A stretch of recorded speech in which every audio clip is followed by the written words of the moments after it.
कार्यक्रम वेद पाठशाला में मैं आपका हार्दिक स्वागत करती हूँ।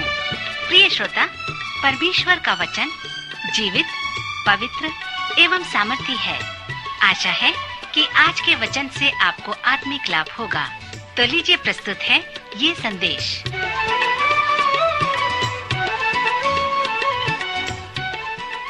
प्रिय मित्र, आपको मेरा नमस्कार। वेद पाठशाला के दूसरे अध्ययन में आपका स्वागत है।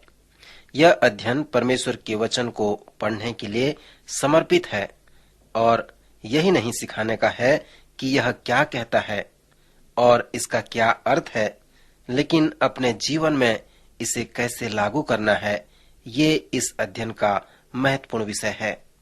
अपने पिछले अध्ययन में हम लोग मत्ती के 15 अध्याय के एक भाग को देख रहे थे, जहां यीशु धर्म अधिकारियों के साथ बहस में है, उन महत्वता से संबंधित में जो उन्होंने वचन के ऊपर रखे हैं और जो महत्व उन्होंने अपने रीतियों के ऊपर रखे हैं। उन रीतियों से मेरा मतलब उन पुस्तकों के द्वारा जो उन्होंने वचन के साथ लिखी थी, उस पर अभ्यास करने से है। आज भी बहुत से तब भी गलती करते हैं, रीतियों पर ज्यादा महत्व देना, न कि परमेश्वर के वचन के द्वारा उस सच्चाई पर जो प्रकट की गई है। अब आप यीशु और धर्म अधिकारियों की बहस को देखें और सोचें, मैं रीति विधियों द्वारा नहीं हूँ। मैं जो काम करता हूँ और मेरे जो सिद्धांत हैं वह वचन के आधार पे हैं, न कि परंपरागत हैं। अपने आप से प्रश्नों को पूछें। हो सकता है वह इतना सच न हो जैसा आप सोचते हैं कि वह है। अपने आप से पूछें, मेरे क्या काम करने और क्या नहीं करने हैं। इसके बाद अपने आप से पूछें, क्या मेरे यह काम करने या न करने के विचार चारों ओर से वचन के आधार पे हैं। आप अपने आप से पूछें, कितना आप जो कुछ करते हैं या नहीं करते, कितने अपने लिए करते हैं या दूसरों के लिए करते हैं। खासकर जब आप अपने कलीसियाई जीवन में इसका प्रयोग करते हैं, तो क्या सच में वचन के आधार पर है या कितना परंपरागत रीति पे ये रखा गया है। मैं चकित हो गया कि लोग विश्वास करते हैं कि आपके पास मंदिर नहीं हो सकता या आप मंदिर नहीं हो सकते जब तक कि आप जमीन न खरीद लें, उस पर इमारत न बना लें, सफेद नोकदार मीनार न बना लें, जब तक इस इमारत पर लंबी बेंच न डाल दें और हर इतवार सुबह 11 बजे न मिलें। कोई ऐसा अध्याय और पद नहीं कहता कि आप कोई समय नहीं मिल सकते। जो काम इतने किए उनको करते जाएं और करते जाएं। इसलिए नहीं क्योंकि इसके लिए अध्याय और पद हैं, लेकिन इसलिए क्योंकि हमने हमेशा वैसा ही किया है। वह एक परंपरा की सी बन गई है। इस शत्रुतापूर्ण बातचीत में यीशु इससे कहते हैं, बड़े बुजुर्गों की परंपरा। आज हमारे पास बड़े बुजुर्गों की परंपरा बहुत है।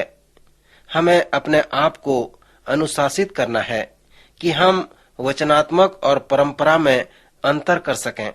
उन धर्म गुरुओं को भीतरी बात ज्यादा महत्व नहीं रखती, वे बाहरी मनुष्यत्व को देखते हैं।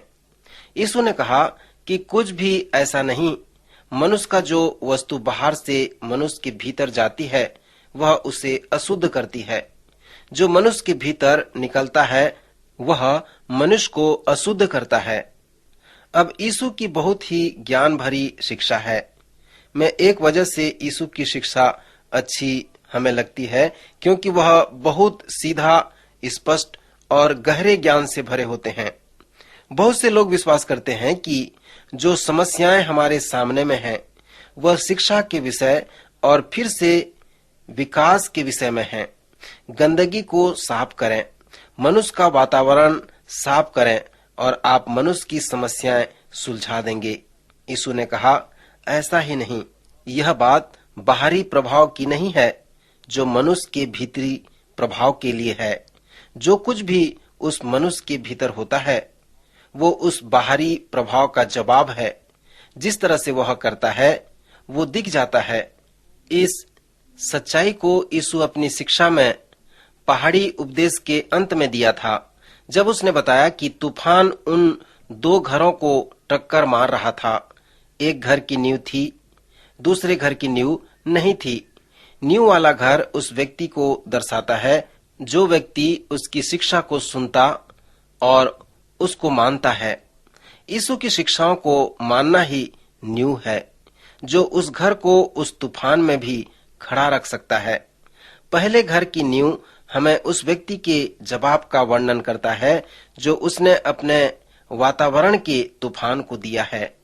इसलिए जिस नींव के बारे में यीशु वर्णन करते हैं, अगर वह व्यक्ति में है तो वह अपने वातावरण को किसी भी समस्या का जवाब दे सकता है।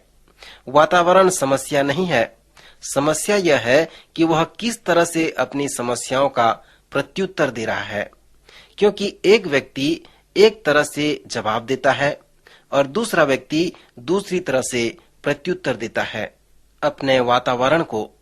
यह वो बात है जो अंतर स्पष्ट करता है। यही असली विषय है। यीशु ने हमें कुछ सुंदर और ज्ञान को शिक्षाएं दी हैं। जब वह धर्म गुरुओं को बता रहा था कि क्यों वह उस खाना खाने से पहले हाथ धोने की रस्म को पूरा नहीं किया। कई साल पहले एक शहर के एक पार्क में एक उत्साह से भरा वाद विवाद चल रहा था।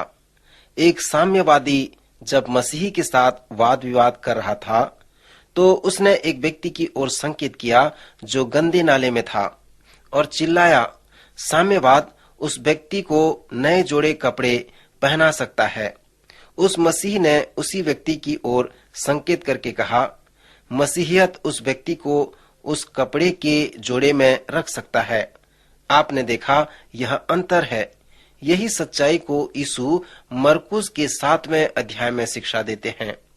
यीशु यह शिक्षा दे रहे थे कि जो हल वह उस स्थान में रखने आए हैं, वह भीतर से बाहर आता है ताकि बाहर से भीतर जा सके। यीशु की शिक्षा को हम एक और तरह से पाते हैं जब हम सकारात्मक सुसमाचारों में से होकर जाते हैं। यह एक उन बातचीत में से है जो यीशु ने पतरस प्रेरितों से की थी और हमेशा प्रेरित की शिक्षा देते रहते थे। एक बार यीशु प्रेरितों की ओर मुड़कर यह सवाल करते हैं, लोग मुझे क्या कहते हैं? उन्होंने कहा, कुछ कहते हैं आप यूहन्ना बपतिस्मा देने वाले मृतकों में से जी उठे हैं, कुछ सोचते हैं कि आप पुनर्जीवित भविष्यवक्ता हैं। तब यीशु ने पूछा, तुम मुझे क्या कहते हो? पतरस कहता है, तू मसीह है, तू परमेश्वर का पुत्र है। यीशु पतरस की ओर मुड़कर कहने लगा, सिमोन, यह बात मांस और लहू ने तुझ पर नहीं प्रकट की, लेकिन मेरे पिता ने जो स्वर्ग में है। यीशु कहते हैं, पतरस, मुझे कुछ बताना है। तू पतरस ही है, तुम पत्थर हो, एक चट्टान, और इस चट्टान पर मैं अपनी कलीसिया बनाऊंगा और नरक के फाटक इसके खिलाफ कभी भी प्रबल न होने पाएंगे। यह बहुत ही महत्वपूर्ण भाग है, क्योंकि सबसे पहले इसमें अंगीकार है कि कौन यीशु है। यह सवाल, यह कौन व्यक्ति है, हमारे लिए सुसमाचार में केंद्रित और दोबारा केंद्रित हुआ है। उदाहरण के तौर पर जब यीशु तूफान को शांत कर देते हैं, जब यह सवाल पूछा गया, यह कौन व्यक्ति है, क्या तूफान इस व्यक्ति को डुबा सकता है? नहीं। अगर यह वही है जो यह कहता है, तो यह यीशु कौन है? इस समय यीशु सवाल को सीधे प्रेरितों के सामने में रखते हैं कि तुम मुझे क्या कहते हो कि मैं कौन हूं। एक बार मैंने एक कहानी सुनी कि यीशु एक रात वापस आए और एक धार्मिक विद्यालय में गए। वह उस विद्यालय के फाटक के पास आए और घंटी बजाई। बहुत देर के बाद उस विद्यालय के एक अध्यक्ष ने जवाब दिया। वह फाटक के पास आए और यीशु ने उस अध्यक्ष से कहा, तुम मुझे क्या कहते हो?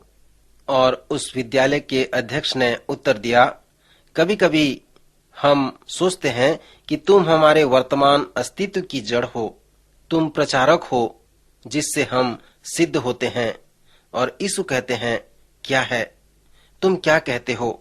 यह बहुत ही महत्वपूर्ण प्रश्न है। पतरस बहुत ही ठीक और सीधा उत्तर दिया था। पतरस ने कहा, आप मसीह हैं, आप परमेश्वर के पुत्र हैं। यीशु के जवाब का भाषांतर और सारांश करें। मैं सोचता हूँ यीशु ने कुछ इस प्रकार कहा होगा, पतरस, तुम इतने बुद्धिमान नहीं हो। मैं अपनी कलीसिया इस सच्चाई पर बनाऊंगा कि तुम्हारी तरह एक साधारण व्यक्ति भी उस विश्वास के असाधारण अंगीकार को जैसा तुम में है कर सकता है।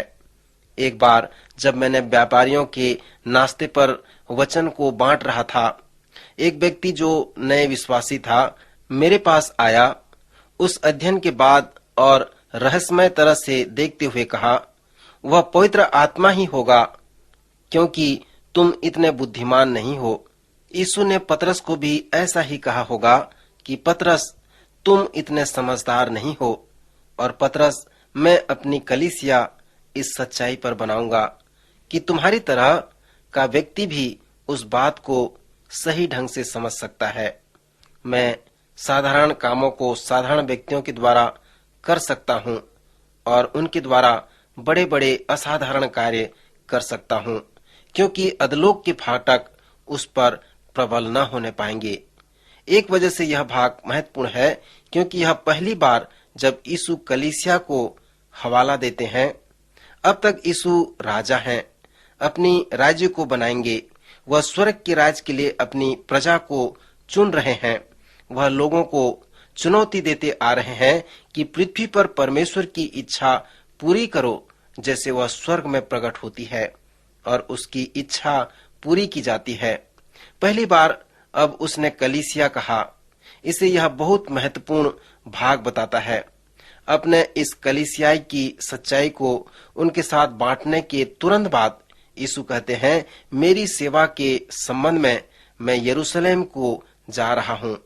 मैं पकड़े जाने पर हूँ और मैं सलीब पर चढ़ाए जाने वाला हूँ। एक अनुवाद जो पतरस ने जवाब दिया और कहा, उस भाषांतर यहाँ है, तुम्हारा दिमाग खराब हो गया है। पतरस यीशु को डांटने लगा इस बात के कहने पर कि वह यरूशलेम जाने वाला है और वहां पर सलीब पर प्राण देने वाला है। यहाँ पर एक अजीब बात है। यीशु इस व्यक्ति से, जिसे उन्होंने उसकी आत्मिक समझदारी के लिए उसकी तारीफ की थी, कहते हैं, शैतान मेरे सामने से हट जा। यीशु उसे पतरस भी नहीं कहते, उसे समौन भी नहीं कहते, परंतु उसे शैतान कहकर संबोधित करते हैं। श्रोता मित्र, यहाँ पर हम देखते हैं कि पतरस प्रभु को डांटने लगता है, परंतु वो परमेश्वर की इच्छा के विरोध में जाता है। हमें चाहिए कि हम हमेशा परमेश्वर की इच्छा के अनुसार जीवन व्यतीत करें। प्रभु इन वचनों द्वारा आपको आशीष दे। अभी आप सुन रहे थे कार्यक्रम वेद पाठशाला। श्रोता, हमें विश्वास है कि इस कार्यक्रम के द्वारा आपको आशीष मिली है। यदि इस कार्यक्रम के विषय में अधिक जानकारी प्राप्त करना चाहते हैं या बाइबल अध्ययन से संबंधित कोई प्रश्न हमसे पूछना चाहते हैं, तो आप हमें इस पते पर लिखें। हमारा पता है कार्यक्रम Ved Pathshala, Vishwavani, post box number 731, Faridabad 7, Haryana. पता एक बार फिर से सुन लीजिए। कार्यक्रम Ved Pathshala, Vishwavani, post box number 731, Faridabad 7, Haryana. तो इसी के साथ आज के कार्यक्रम का समय यहीं पर समाप्त होता है। अगले कार्यक्रम में आपसे फिर भेंट होगी। तब तक के लिए हमें आज्ञा दीजिए। नमस्कार।